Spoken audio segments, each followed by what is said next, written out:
Coming up next on Arizona Horizon, how best to teach science and math skills outside the classroom. Also tonight, we'll hear from the new owner of the East Valley Tribune. And we'll meet a gentleman who was born before Arizona was a state. Those stories next on Arizona Horizon. Arizona Horizon is made possible by contributions from the Friends of Arizona PBS, members of your PBS station. Thank you.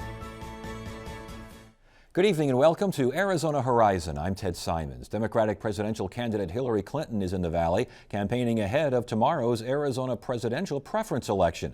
Clinton spoke this afternoon at Carl Hayden High School in Phoenix and, among other things, spoke about gun control. There's a right in our country to be a gun owner. What we are advocating, what we are standing up for and speaking out for are common sense gun reform measures. Clinton's Democratic opponent Bernie Sanders is scheduled to speak at a rally in Flagstaff this evening.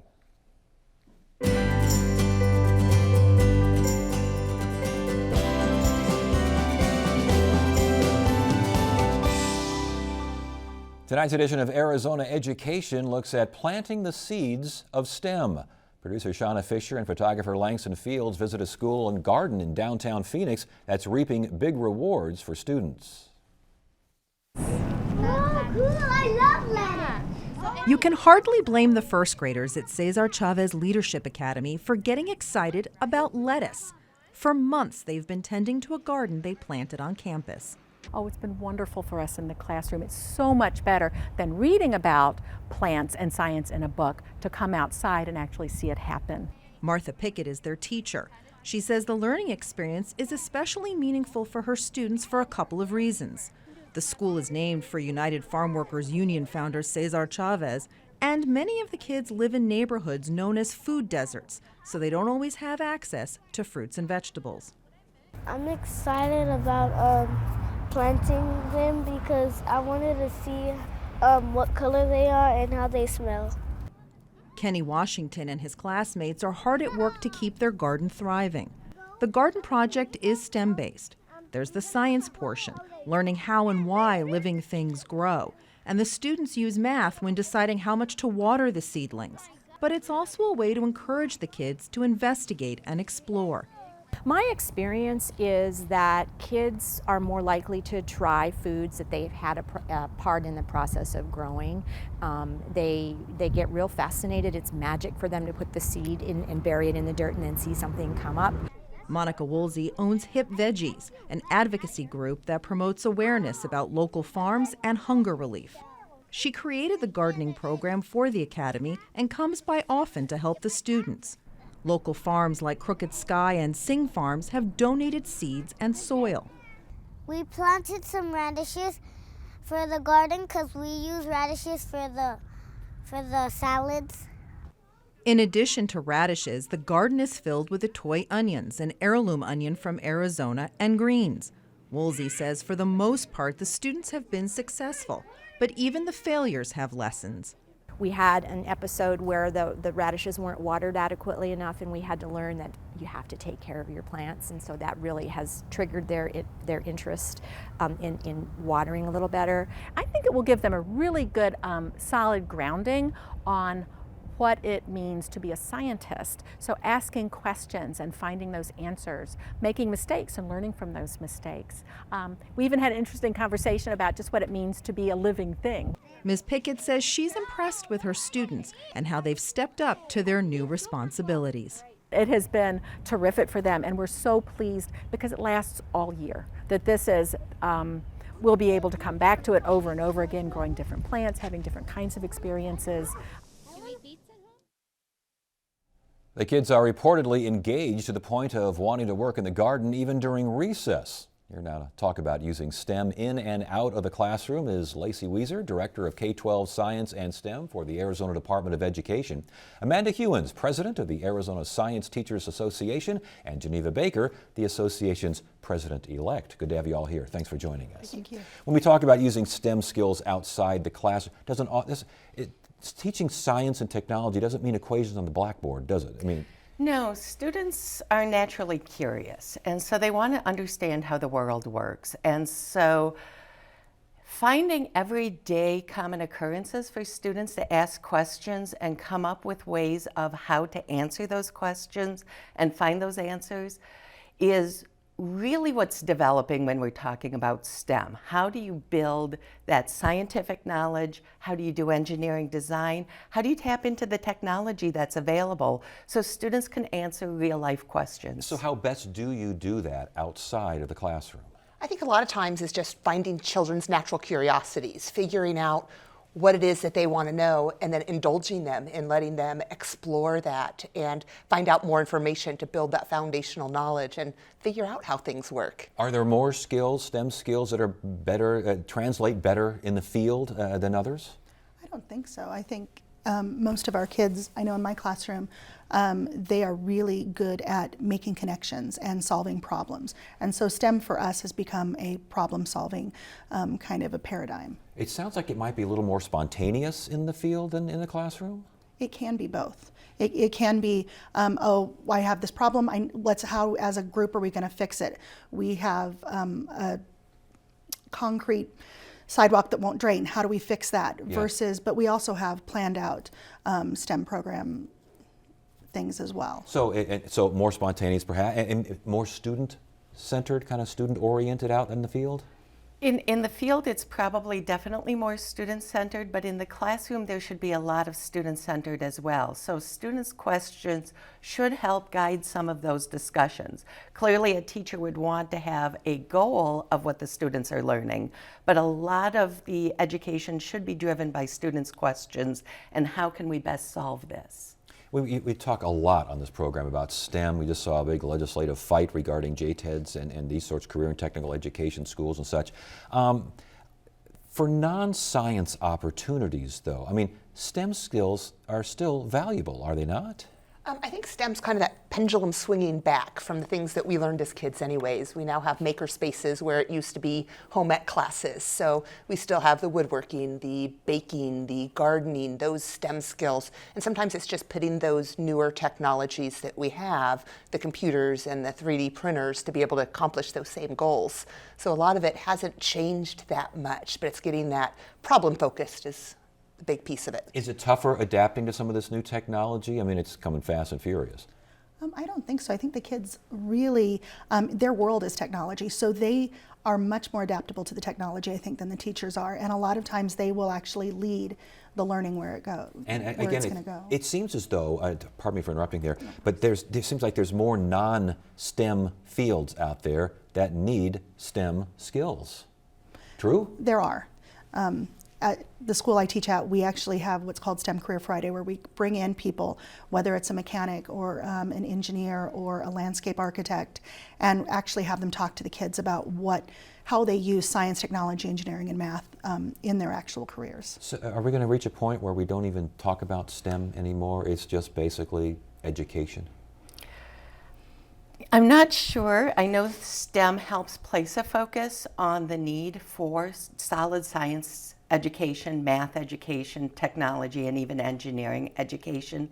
And I think the pendulum swung a little bit away from that for a while. Mm-hmm. So I think the idea of STEM helps pull those back to the forefront, but really a well-rounded education is what our students need to be able to make connections across all the disciplines and become creative problem solvers. Indeed, and that seems like it happens out there in the field, maybe, I don't know, you tell me, more than so in the classroom, because you're dealing with a variety of things in the great big world as opposed to, again, a desk, a tablet, a chalkboard, etc. Well, it's having the students do kind of the thinking and to be able to let them explore what's going to work and what's not, rather than just giving them that recipe of different ideas. And it does incorporate everything. You know, I hear the argument often with, you know, do we include it for STEAM and include the arts? Yes. Do we include history and add the H? Do we add R, make it STREAM for reading? And I think, you know, we can keep adding all these letters, but I think most people look at it with STEM does incorporate all of those things, because it does take those, you know, the STEM pieces are incorporated in all other areas as well. And we should mention science, technology, engineering, and math. Yes. And with those in mind, your students, over the years, are you seeing a change in, are they more adaptable? Are they more interested? Are they more willing to learn? They are better problem solvers, I think, than they have been in the past. One of our catchphrases, I guess, in our program is engineer a solution. If you don't know something, how can we solve that problem?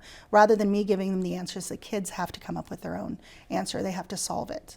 And so again, we're back to this well-rounded, applicable education as opposed to just chalkboard learning. Yes. Absolutely. And having kids be good problem solvers and families supporting them in asking questions and really making their thinking visible. So instead of just trial and error on solutions, figuring out what do you already know that's helped guiding you to that answer, to that solution. So with that in mind, challenges now for teachers teaching STEM skills out of the classroom. I think sometimes there's just a lot to know. And so being able to, sometimes instead of just being the expert on all the education, but being able to stand and facilitate on the side, kind of be able to guide the students in their thought processes rather than being the deliverer of all the facts. And kind of understand, I guess if you're teaching first grade and you're teaching sixth grade, you got to understand the tempo, the room, as it were. Oh, definitely. And be able to know, everything you have to put into play that you normally do, that classroom management, the safety, the appropriateness, going by the standards that are set by the state to make sure that they're learning what they need to know to be able to build that foundation that will help them as they continue to get older. And as a teacher, biggest challenge you see regarding teaching STEM, and especially outside the classroom? I don't know. I think the biggest challenge that I see is, as a middle school teacher, getting all of my science and my math and all of those teachers to sit and work towards a common goal. I think that's, it lets everybody go on this one project. Last question for you. Is the education establishment understanding the importance of this kind of education? I think so, and I think we're seeing a shift. We saw a shift with our ELA and math standards in order to have students do a lot more argumentation, a lot more explanation, and I think that helps the STEM areas of getting away from just seeing science or math as discrete pieces of knowledge and really beginning to see the interconnectedness of the content areas. All right, very good. Good to have you all here. Thanks for joining Thank us. you. We appreciate it.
Get the inside scoop on what's happening at Arizona PBS. Become an insider. You'll receive weekly updates on the most anticipated upcoming programs and events. Get the insider delivered to your email inbox. Visit azpbs.org to sign up today. The East Valley Tribune and the Ahwatukee Foothills News have a new owner. He is Steve Strickbine, CEO of Times Media Group, a local company that owns several other newspapers and magazines. Steve Strickbine joins us now to tell us why he bought the Trib and the Foothills News and his plans for the publications. Welcome to Arizona Horizon. Thanks for having me. So, why did you buy these papers? I mean, really, why did you do this? No, I get asked that quite often. Well, we've kind of been a company that's been a bit under the radar for quite a while here in the Valley. I guess because of all the publications that we have, I could say that wasn't necessarily an unknown company, but buying the Tribune has obviously put us into a whole different realm there. But the reasoning was just that it was so complementary to our other publications. From a business standpoint, from a personal standpoint, I'm a Valley resident my whole life. I live in the East Valley. And I really care about community news. And the Tribune, I think at this point in its history, just represents a great opportunity for a company like ours to take advantage of that. So. Where is the Tribune at this point in its history? Where do you see it now? Where do you see it going?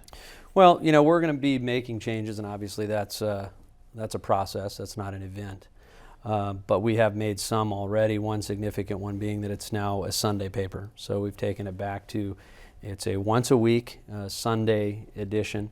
And the thinking behind which is that that's the day of the week when we all have time to maybe look at something. And you know, I think the Sunday paper used to really be an event. I mean, people carved out time on the weekend to read it. And we'd like to get back to that at some point. We really want to tell the stories of the neighbors and the communities of the East Valley. There's 1.5 million people in the East Valley, and we feel like there's a lot of stories that are just, frankly, just going untold at this point. As far as content is concerned, harder news, softer news, long form, short well, form? I think what you're going to see is more news on the website. So we'll be, you know, up to the minute, 24-hour news online. But in print, you're going to see a lot more feature stories about the people of the East Valley.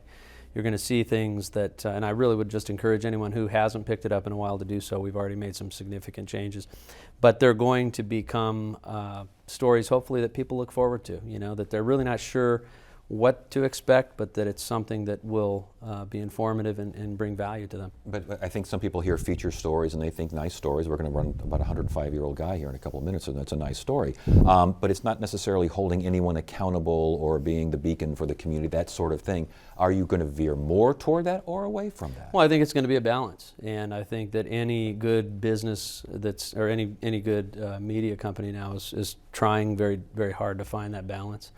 I think that what our feature stories will do is tell a lot of the news, a lot of how the news is affecting people.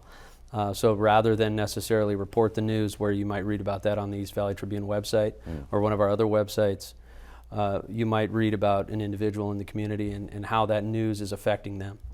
Your philosophy, is it to publish what readers want to know, or is it to publish what readers need to know? Well, I think it's both. You know, I think that to some extent, readers don't often know what they want to read. So I think our job is to come up with creative, good, great storytelling that can bring stories to them that they didn't necessarily know they wanted to read. Now, if there's something that we feel like they need to know, I think it's our responsibility as a newspaper to bring that to them as well. And the idea of the Tribune returning to its Pulitzer-winning days, possible?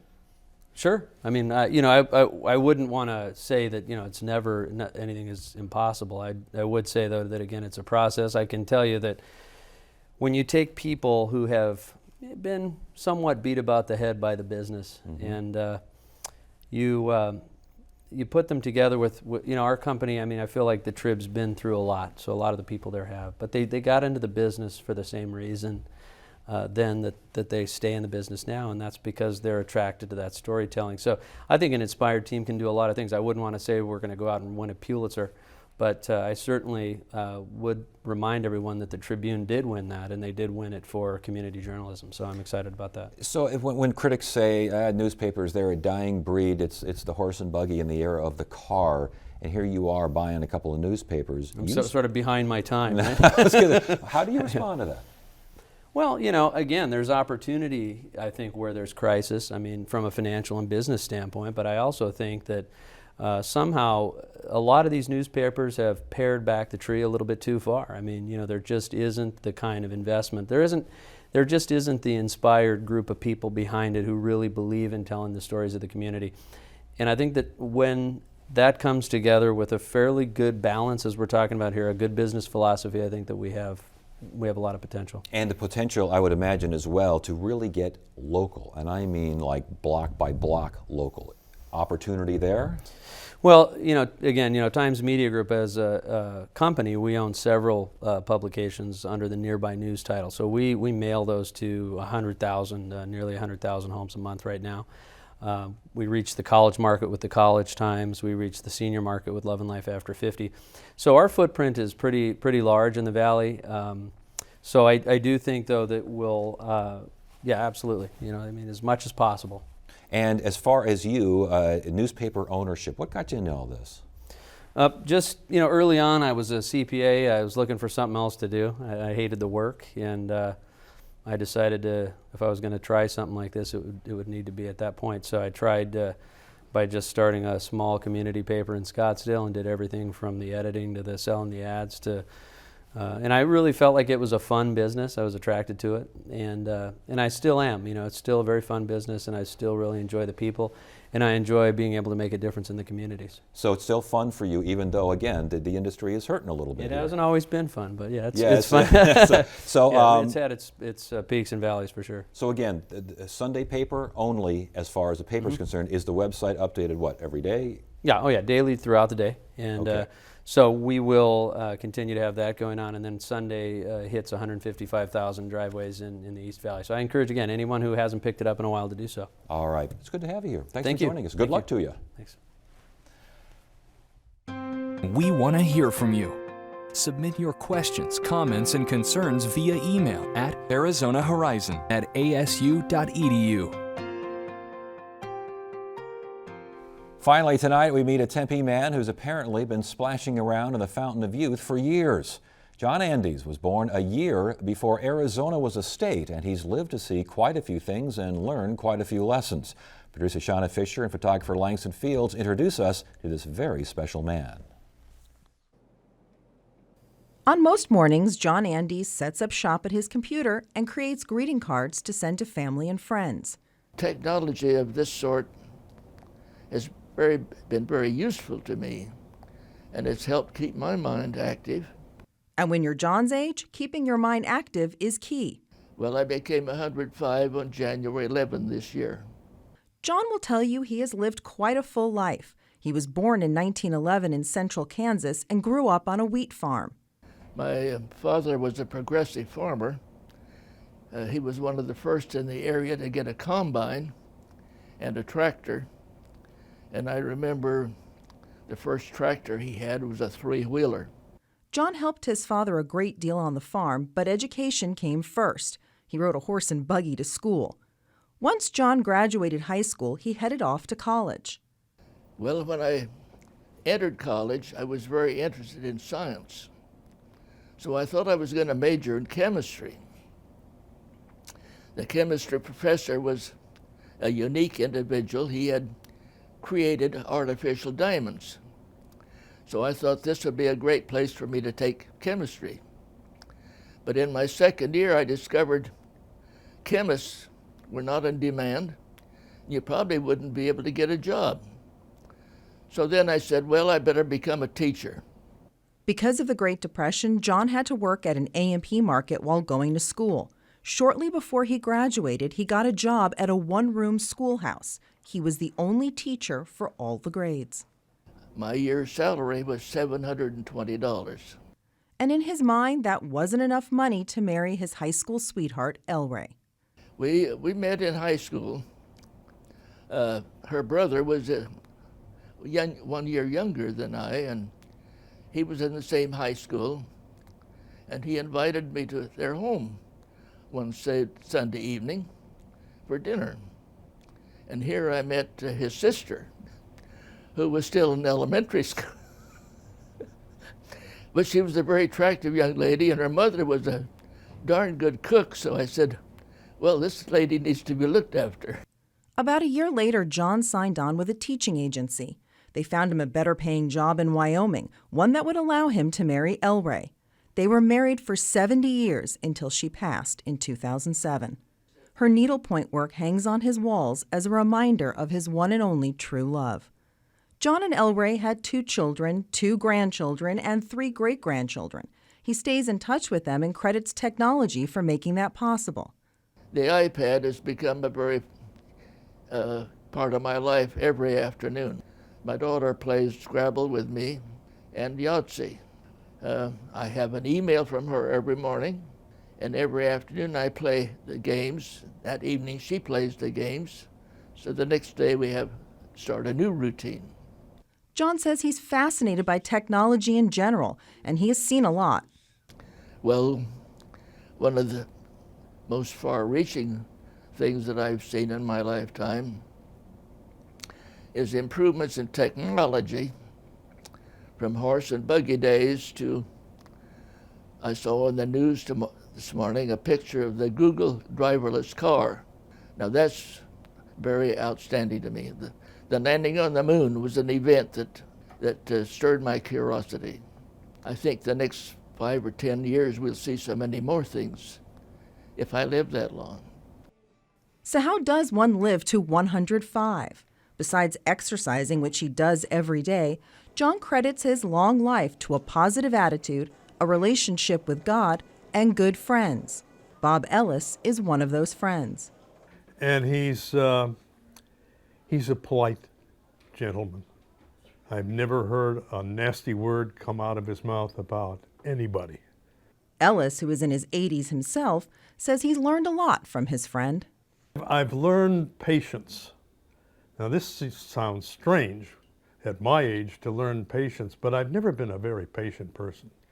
And as a result, just being with him is so satisfying. And you learn something else about John being 105, and I'm going to be 88. That's that you realize the line from Emily in Our Town.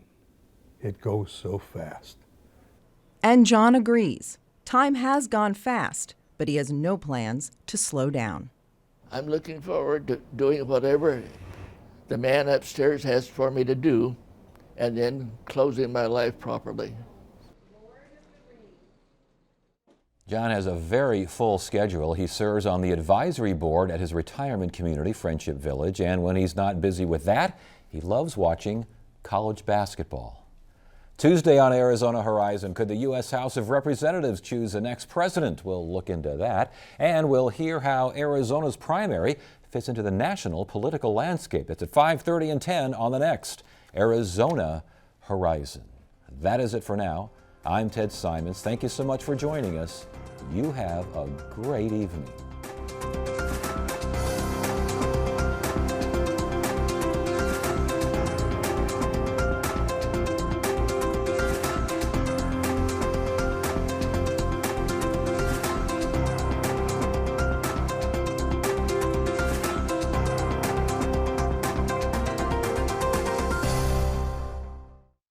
Arizona Horizon is made possible by contributions from the Friends of Arizona PBS, members of your PBS station.